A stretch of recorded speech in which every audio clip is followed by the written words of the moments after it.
Ouais, salut YouTube. Bon, aujourd'hui, petite vidéo, petit tuto, on pourrait appeler ça aussi. J'ai un souci avec une tronçonneuse, la Echo, ma CS 510, qui elle fonctionne. Elle accélère bien, elle tient bien le ralenti, ça, tout ça, j'ai pas de problème. Sauf que quand justement je remets plus de gaz, plus d'essence, elle a tendance à s'étouffer à caler même. Donc ça c'est un peu chiant, surtout quand je la bascule un petit peu sur le côté. Donc je pense que j'ai une prise d'air, soit sur comment le cylindre, soit sur les joints spi, soit peut-être même au décompresseur. Je vais vous montrer ça en vidéo, et puis je testerai en même temps aussi l'étanchéité de mon carbu, puisque les carbus peuvent aussi causer ce genre de problème. Donc comme à mon habitude, j'ai foutu la tronçonneuse à poil. Voilà, il reste plus grand chose, hein. Bon, j'ai pas voulu démonter cette partie là, le réservoir d'essence. Je l'ai laissé en place.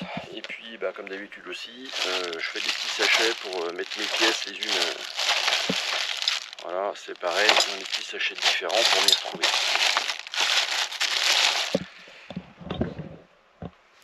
Donc bah, je vous montre tout de suite comment je fais pour tester l'étanchéité de mon cylindre, et puis comment je fais aussi pour tester l'étanchéité du carbu.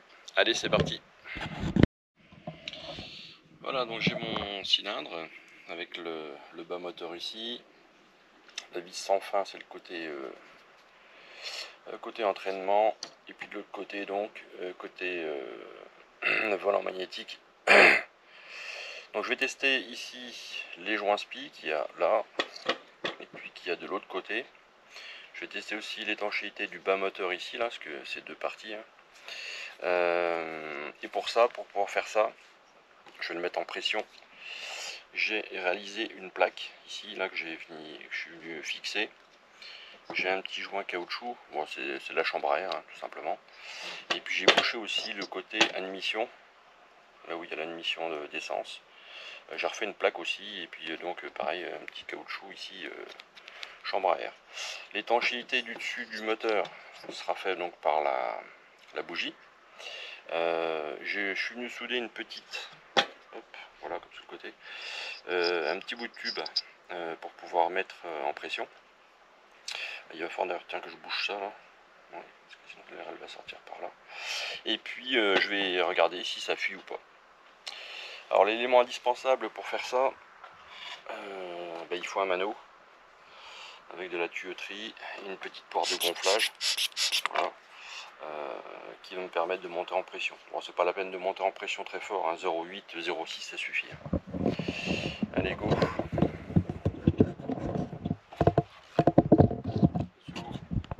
C'est ça, voilà.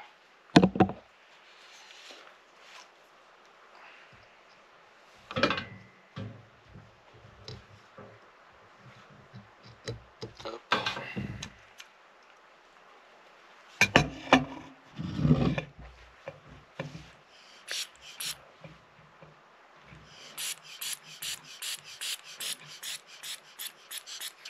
Je bouge ça.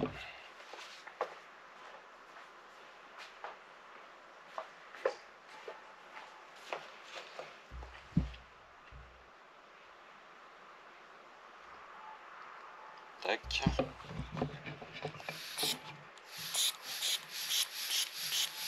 Bon, j'y arrive pas plus.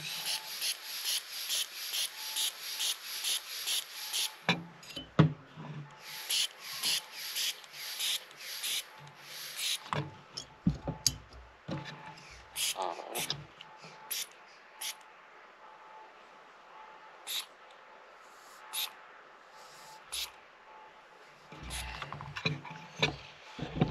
Voilà mon mano, il est gonflé.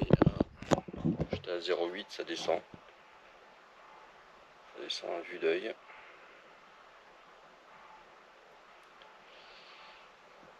Donc voilà pourquoi en fin de compte j'ai ma tronçonneuse qui cale à un moment donné ou à un autre, hein. Quand j'accélère pas, donc quand j'amène pas d'essence, il y a trop d'air, parce que j'ai une fuite quelque part, je sais pas où encore. Il y a trop d'air qui rentre et donc le mélange il est plus bon.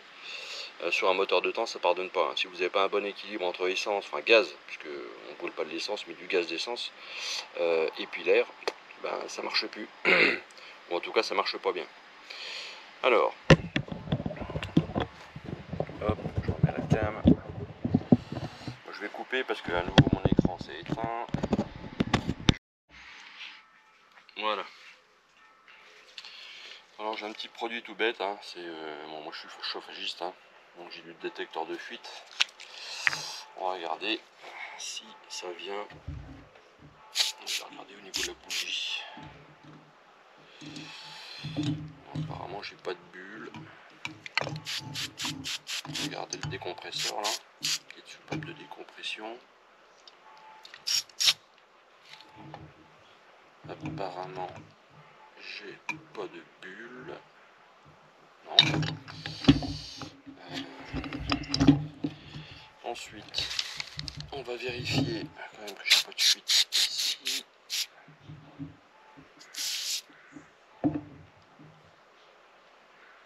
Apparemment, j'ai pas de bulle.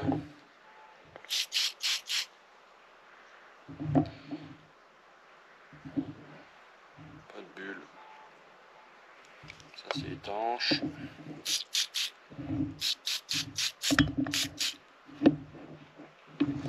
l'autre côté, je n'ai pas de bulle non plus. Donc ça c'est normal, hein, c'est le produit qui fait ça.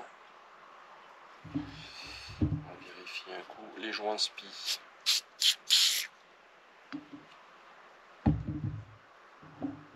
Donc, je suis obligé de regonfler aussi le mano.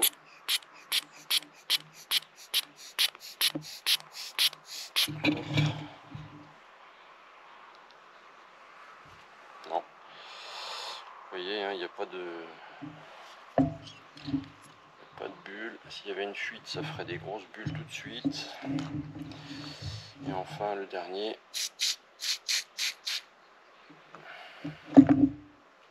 Bon, pas lui non plus. Apparemment, je n'ai pas non plus de bulle. Il n'y a pas de fuite. Les joints SPI sont bons. Oups.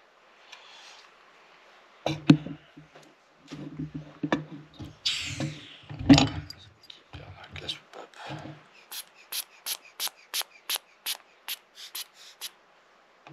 Voilà, je regonfle assez souvent quand même. C'est chiant.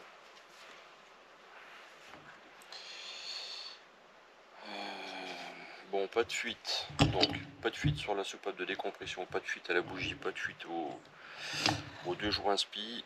Ah, j'ai pas testé ça.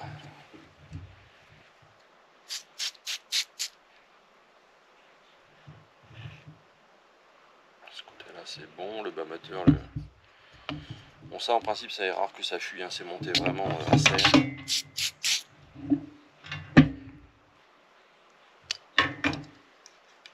Pas de fuite non plus à cet endroit-là.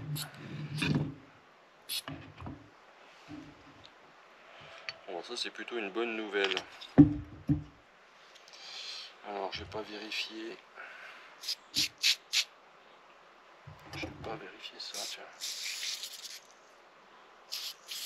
Petite durite là.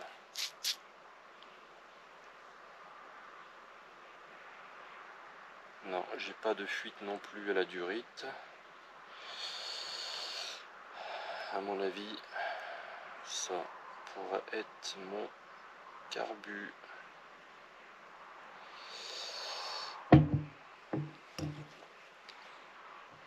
Un petit peu plus stable, 0,6. Ouais, je perds quand même, il n'y a rien à faire. Voilà, ça descend gentiment. J'étais à 0,8 et genre je suis en dessous de 0,6. Donc j'ai une fuite. On va tester maintenant le... Hop. Ah, j'arrive pas à le défaire. On va tester maintenant le carbu, parce qu'à mon avis, je pense que ça doit être le carbu.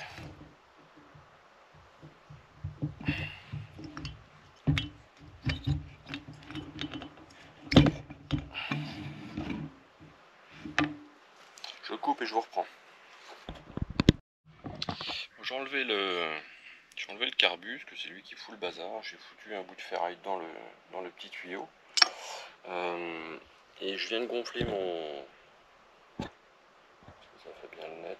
Ouais, je suis à peu près. Je viens de gonfler à 0,8, quasiment, un peu moins. Et bien là, ça bouge pas. Non, ça ne bouge plus. Donc, ma soupape de décompression ici, elle est bonne. L'étanchéité à la bougie ici, c'est bon. Mes petites plaques là que j'ai faites avec la chambre à air, ça fuit pas. À cet endroit là, la durite elle est bonne, ça c'est bon. Mes joints spi ici, là, il est bon. De l'autre côté, le petit montage que j'ai fait, c'est pareil, ça fuit pas. Et le joint spi de l'autre côté, ah bah oui, bien joué. J'ai appuyé sur la soupape de décompression. Bien joué. Bon bref, c'est pas grave, c'est du live comme d'habitude mes vidéos. Le deuxième joint spi est bon, ça c'est une bonne nouvelle parce qu'au moins j'ai pas de fuite à ce niveau, j'ai pas besoin de tout démonter pour pour changer les joints spi, changer le joint ici d'en base aussi, donc ça c'est plutôt une bonne nouvelle. Donc on va tester maintenant le carbu. Bon, de retour, donc j'ai rangé le cylindre, on va tester maintenant le carbu, on va tester l'étanchéité, de savoir s'il a des prises d'air ou pas. Bon bah toujours le même matériel, hop, c'est comme ça.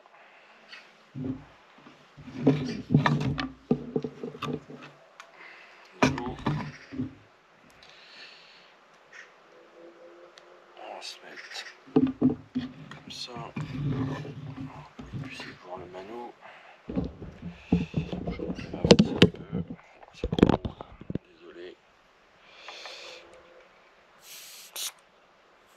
Allez, hop. Voilà, j'étais à 0,6, je suis déjà à 0,5, 0,4. Donc bah, il n'est pas étanche. Voilà, c'est simple. J'ai mon carbu là qui n'est pas étanche. Allez, je pousse un peu ça, on va tester le deuxième. Hop, bascule. On va se mettre sur l'autre. De toute façon, s'il n'est pas étanche d'un côté, il y a des chances qu'il ne soit pas étanche de l'autre. Allez, 0,6. 0,5. Voilà. Bingo.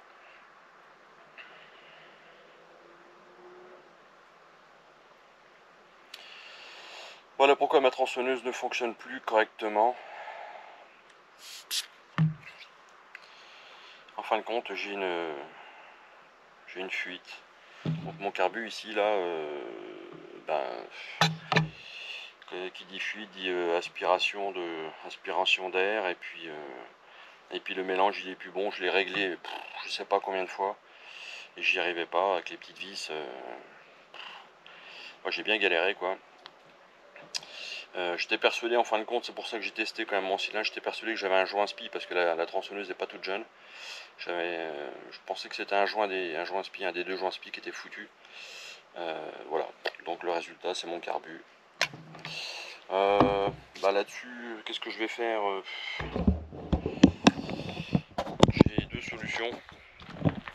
Soit je change les joints, enfin les membranes, etc. Quoi, je leur mets en état. Bon, pourquoi pas. Il me semble, faut que je regarde dans mes affaires, mais je crois que j'ai un autre carbu qui est du même type, c'est un Zama celui-là. C'est un Q, je crois, un truc du style. Bon bah écoutez, je vais fouiller, je vais regarder, si je trouve rien, je commande, je répare, et puis je vous montre ça. Allez, à plus. Bon, de retour. Alors, en fin de compte, j'ai retrouvé un carbu, c'est le même. Je sais pas pourquoi j'avais celui-là en plus, mais bon, peu importe, hein, c'est le même modèle. Et puis là, je suis en train de le tester. Problème résolu pour moi. Il a l'air d'être bon celui-là. Donc celui-là, je sais pas, je verrai. Peut-être que j'achèterai une pochette de joints, histoire de me dépanner plus tard. les joints, les membranes, enfin je le passerai peut-être même au bac à ultrasons, histoire de bien le nettoyer, ça me fera une pièce de rechange. Mais bon voilà quoi, ça bouge pas, donc c'est, bah, il est étanche, nickel. Donc voilà. Donc du coup, dans une autre vidéo, je vous montrerai le résultat, le remontage intégral de la bécane. En accéléré, hein, parce que ça va être long forcément, ça prend un peu de temps, et puis les résultats, surtout les essais, quoi, savoir si ça marche ou pas. En attendant, moi je vous dis ciao ciao, et puis ben, prenez soin de vous, et à une prochaine.